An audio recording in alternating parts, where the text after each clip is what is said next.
नमस्कार, मी संकेत आणि आपण पाहत आहात मुंबई आउटलुक. महानगरपालिकेसाठी निवडणुकीचा आजचा दिवस आहे. दुपारनंतर देखील लोकांची रांग जी आहे, मोठ्या प्रमाणामध्ये लोक मुंबईमध्ये आणि मुंबईच्या इतर ज्या काही महानगरपालिका आहेत त्या ठिकाणी मतदानासाठी गेलेले आहेत. अ, काही ठिकाणी 8 वर्षांनंतर हे वोटिंग होत आहे, तर काही ठिकाणी 10 वर्षानंतर या निवडणुका होत आहेत. त्यामुळे लोकांचा उत्साह जो आहे तो आपल्याला पाहायला मिळतोय. त्याच पद्धतीने लोकांच्या 8-10 वर्षांपासून ज्या काही समस्या निर्माण झाल्या होत्या लोकप्रतिनिधी नसल्यामुळे, त्यामुळे देखील लोक उत्स्फूर्तपणे या प्रक्रियेमध्ये भाग घेत आहेत. आपल्यासोबत वरिष्ठ पत्रकार नेहा पुरव मॅडम आहेत. त्या दहिसरच्या वॉर्ड क्रमांक 1 मध्ये आता उपस्थित आहेत आणि तिथली जी काय परिस्थिती आहे, तिथली कसे राजकीय समीकरण आहेत, कोणते मुद्दे डोक्यात ठेवून लोक वोटिंगसाठी जात आहेत, महाराष्ट्राच्या इतर महानगरपालिकांमध्ये जे काही घोळ समोर येत आहेत, म्हणजे शाई पुसली जाणं असेल किंवा मतदार मत द्यायला गेलेला आहे परंतु त्यांचं नावच त्या लिस्टमध्ये नाहीये किंवा केंद्रच दुसरीकडे आलंय, अशा पद्धतीचे काय घोटाळे किंवा अशा पद्धतीचे काय घोळ ह्या वॉर्ड क्रमांक 1 मध्ये झालेत का, ह्या विषयी आपण त्यांच्याशी चर्चा करूयात. नेहा मॅडम, कशा पद्धतीचं वातावरण आहे तिथे, काय यंत्रणा व्यवस्थित सुरळीत चालू आहे का? वॉर्ड क्रमांक 1च्या गणपत पाटील नगरमध्ये जसं 16,000 साधारणपणे वोटर्स आहेत आणि इथे उत्कल संघवी स्कूल जे आहे ते मोठी शाळा आहे आणि त्या शाळेमध्ये ते मोठं मतदानाचं केंद्र आहे. तर त्या केंद्रामध्ये आम्ही आता गेलो होतो. त्या केंद्रामध्ये कित्येक लोक, म्हणजे एक किंवा दोन असे मोजता येणार नाही, कित्येक लोक आम्हाला असे भेटले की ज्यांची नावं आता त्यांनी विधानसभेचं वोटिंग केलेलं आहे, त्यांनी लोकसभेचं वोटिंग केलेलं आहे, त्यांचं ह्या निवडणुकीसाठी त्यांचं नाव होतं, नाव आहे आणि त्यानंतर ते जेव्हा मतदान केंद्रांवरती मतदान करायला आले तर तेव्हा त्यांचं नाव आढळत नाही.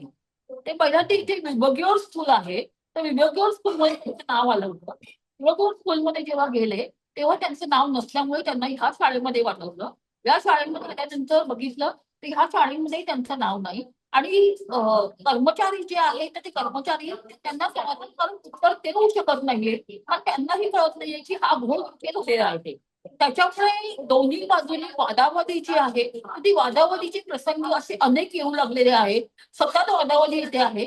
आता या लोकांनी आम्ही मतदान केल्याशिवाय घरी जाणार नाही असा त्यांनी पवित्रा घेतलेला आहे.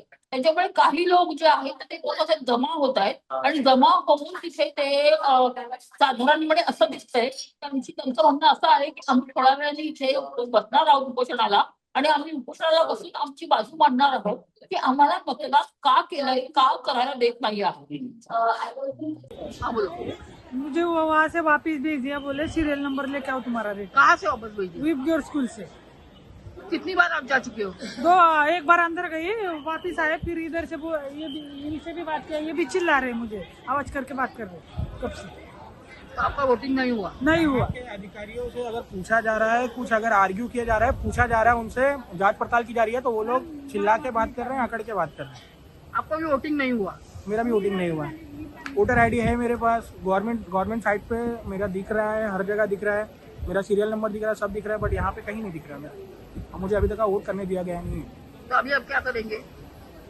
अभी हम क्या करेंगे, देखेंगे, ट्राई करेंगे और भी थोड़ा टाइम। बिना तो जाएंगे नहीं हम लोग, बिना वोट किए नहीं जाएंगे, तो हमारा अधिकार है वोट करने का। म्हणजे गोंधळाचं वातावरण, असे किती लोक आहेत की ज्यांचं नाव त्या यादीमध्ये नाहीये किंवा त्यांना वोटिंग करण्यापासून रोखलं गेलंय? साधारणपणे मला मागासपासून जे भेटले त्यातले 20 ते 25 लोक असे मला दिसले. 20 ते 25 लोक मला भेटले. त्यातल्या काही महिलांनी सरपंच लोकांची मी जेव्हा बोलले तर त्यांचा आरडाओरडा एवढा प्रचंड होता की ते सरळ काही कुठली गोष्ट ऐकून घ्यायला तयार नाही. त्यामुळे जे बोलू शकले माझे सब्जेक्ट मी बोलले तर त्यांनी सांगितलं की आमच्याकडे वोटर आयडी आहे, आमच्याकडे आधार कार्ड आहे, आमच्याकडे पॅन कार्ड आहे, आम्ही गव्हर्नमेंटचे जे वेगवेगळे ऍप्स आहेत 4 ऍप्स आहेत, तर ईसीआयने धरून सगळ्यावरती आम्ही आमची नावं चेक केली, आमची नावं आहेत. पण तिथे जर आमची नावं आहेत तर मग इथे आमचं नाव का नाहीये असं या लोकांचं म्हणणं. बर, याच्या व्यतिरिक्त शाई पुसली जाणं, म्हणजे मार्कर वापरले गेलेत, कदाचित पहिल्यांदाच असं मी ऐकतोय की निवडणुकीची शाई पुसली जाते. 2 दिवस 4 दिवस म्हणजे निवडणुकीनंतर एक 4-5 दिवस जे आहे ती शाई राहते, ते निशाण राहतं, परंतु ह्यावेळी असं दिसतंय की शाई पुसली गेलेली आहे. बऱ्याच ठिकाणी असं झालंय, अगदी राज ठाकरेंपासून इतर जे विरोधी पक्ष आहेत त्यांनी देखील असे आरोप केलेले आहेत. काय त्या भागामध्ये, त्या मतदारसंघामध्ये, वॉर्डमध्ये असे प्रकार आहेत का, आढळलेत का? इथे जे मार्कर्स वापरलं जात आहे, इथे आता म्हणजे आतापर्यंत कुठल्याही जी केंद्रांमध्ये आम्ही गेलो तर कुठल्याही केंद्रामध्ये शाळेसाठी जी पारंपरिक बॉटल आणि ते सगळं जे असतं तर ते तसं नाहीये. आता सगळीकडे मार्कर वापरलं जातोय आणि मार्कर वापरल्यानंतर त्या लोकांनी सांगितलं की आम्ही मार्करनी शाई लावल्या लगेच जाऊन जर हात धुतला किंवा नेसपेट रिमूव्हर लगेच जाऊन लावलं तर लगेच ती शाई जाते, ती शाई जाऊ शकते. आणि जर त्याला थोडा वेळ थांबायला लागलं, एक 15-20 मिनिटं गेली तर मग ती शाई लगेच जाते. असे पण काही व्हिडिओ आलेले आहेत की ऍसिटोन नावाचं एक ऍसिड की काय असा लिक्विड आहे, ते मेडिकलमध्ये सहज उपलब्ध होतंय आणि ते जर त्या शाईला लावलं, म्हणजे ती शाई मग 2 तास 3 तासाची जरी असेल तरी देखील त्या बोटावरचं ते निशाण जे आहे ते जात आहे. मला तुम्हाला थोडं राजकीय याच्याबद्दल विचारायचं की तिथे काय वातावरण आहे, कुठल्या पक्षाचा वरचष्मा तिथे दिसतोय वॉर्ड क्रमांक 1 मध्ये?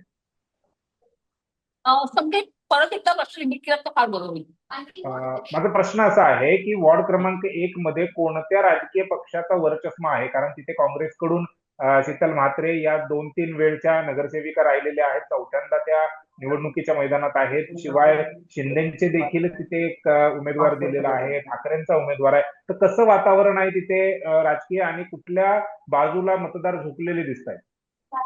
कसं होत आहे की इथे गणपत पाटील नगर जसं मी सांगितलं हा उत्तर भारतीयांचा एरिया आहे.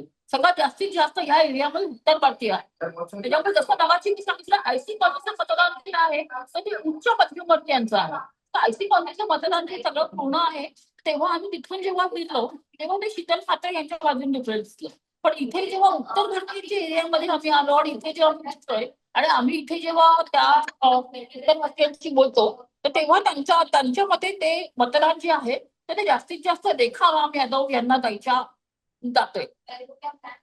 बर, कोणते मुद्दे लोकांमध्ये चर्चेत आहेत, कोणते मुद्दे डोक्यात ठेवून, लक्षात ठेवून लोक मतदान केंद्राकडे जाताना दिसतात? सगळ्यात पहिला मुद्दा जो महत्वाचा जो मगाशी मी सांगितला सगळ्यात पहिला मुद्दा जो आहे की तुम्ही गणपत पाटील नगरला स्लम झोपडपट्टी म्हणून घोषित करा. कारण की ते घोषित न केल्यामुळे त्या बेसिक सुविधा आहेत, ज्या नेसेसिटीज आहेत त्या लोकांना मिळत नाही. आणि ज्याच्यामुळे असं होतंय की जसं घराच्या म्हणजे दुकानामध्ये लाईट आहे, दुकानामध्ये इलेक्ट्रिसिटी आहे आणि दुकानाला लागूनच लगेच मागे घर आहे तर घरामध्ये इलेक्ट्रिसिटीचं मिक्स नाहीये असे बरेच प्रकार घडतात. पाण्याचं जे आहे पाण्याचा प्रकार, पाण्याचे दुर्भिक्ष तर इथे कायमच आहे आणि इथे कुठल्याही प्रकारे स्लम घोषित केलेले नसल्यामुळे म्हणजे या झोपडपट्ट्या ऑथोराईज नसल्यामुळे पाणी देणं तर हे पाणी देता येत नाही. त्याच्यामुळे बऱ्याच ठिकाणी टँकरनी पाणी द्यावं लागतं. त्याच्यामुळे हे 16,000-17,000 जे लोक आहेत त्या सगळ्यांची जीवन मरणाची मोठी लढाई सुरू आहे.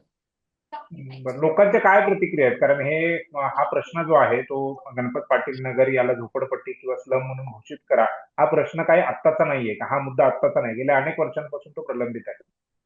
लोक त्याकडे कसं बघतायत, म्हणजे काय आश्वासनं दिलेली आहेत राजकीय पक्षांनी आणि काय लोक त्या आश्वासनांना भुलतायत का? सगळ्यात पहिलं आश्वासन की सगळ्या राजकीय पक्षांचं एक पहिलं आश्वासन हे आहे जसं मगाशी मी सांगितलं की झोपडपट्टी आम्ही आमची सत्ता आल्यानंतर पहिल्यांदा झोपडपट्टी घोषित करू. ऍक्च्युली असं आहे की झोपडपट्टी घोषित करण्याची प्रक्रिया पूर्ण झालेली आहे. बरं. फक्त त्याच्यावरती शेवटचं काम जे राहिलेलं आहे शिक्का, तर ते शेवटचा काम शिक्का. पूर्ण झाल्यामुळे झोपडपट्टी घोषित झालेली नाहीये. तर ते पूर्ण करून म्हणजे आमची आधी झोपडपट्टी घोषित करा हे मुख्य हे त्यांचं पहिली मागणी जी आहे त्याला सगळ्या राजकीय पक्षांनी त्याला उचलून धरलेलं आहे आणि विधानसभेपासून लोकसभेपासून हेच आश्वासन या लोकांना मिळत आलेलं आहे की आम्ही सत्तेवरती आलो की लगेच तुम्हाला लगेच झोपडपट्टी घोषित करणार आहोत. दुसरी गोष्ट आहे पाणी. जसं मगाशी पण मी सांगतं पाण्याचं दुर्भिक्ष जे आहे पाणी इथली जे ड्रेनेज लाईन आणि पाणी जे आहे ते इथे झोपडपट्टी असल्यामुळे आणि कुठेही ड्रेनेजची व्यवस्थित सुविधा नाहीये, कुठेही ती सिस्टम नाहीये आणि त्याच्यामुळे अत्यंत बकाल इथल्या वाहणारी ती बकाल झोपडपट्टी आणि अत्यंत अस्वच्छ आणि घाणेरडी गटारं त्याच्यामधूनच वाहणारे ते पाणी तिथेच पाणीवर बसलेल्या बायका हे दृश्य गणपत पाटील नगरमध्ये कायम दिसतं. तिथे उघड्यावरती खेळणारी मुलं हे असं दृश्य कायम गणपत पाटील नगरमध्ये दिसतो. बरोबर. जो गणपत पाटील नगर हा मागे पण चर्चेत राहिलेला आहे, कारण तिथे काही वादातून पारिवारिक वादातून मर्डर पण झालेले आहेत. तर गुन्हेगारी क्षेत्र देखील त्या ठिकाणी दिसतंय. तर काय हा मुद्दा चर्चेत आहे का राजकीय पक्षांच्या आणि तिथल्या लोकांच्या? पुन्हा एकदा प्रश्न repeat करा. माझा प्रश्न असा आहे की गणपत पाटील नगर जे आहे ते यापूर्वी देखील चर्चेत राहिलेलं आहे. ते परिवाराच्या एका वादातून हत्या झालेली आहे. 1-2 लोकांची हत्या झाली होती. तर गुन्हेगारी क्षेत्र जे आहे किंवा गुन्हेगारी किंवा इलिगल गोष्टी ज्या आहेत त्या त्या भागामध्ये, त्या झोपडपट्टीमध्ये, अनधिकृत झोपडपट्टीमध्ये होत आहेत. राजकीय लोकांच्या चर्चेमध्ये हा मुद्दा आहे का? लोकांच्या चर्चेमध्ये हा मुद्दा आहे का? राजकीय लोकांचं तर बघा, त्याच्या चर्चेमध्ये झोपडपट्टी आणि इथलं जे इथली जी बेरोजगारी आणि इथली जी वाढती गुन्हेगारी जी आहे, हा मुद्दा तर कायमच लक्षात आहे. तुम्हाला काही दिवसापूर्वी आठवत असेल तर रेखा राम यादव यांचे कार्यकर्ते होते. ते कार्यकर्ते एका झोपडपट्टीमध्ये घुसले आणि त्यांनी झोपडीमध्ये घुसले आणि त्यांना सांगितलं की आम्ही तुमच्याकडे मत मागायला आलोय.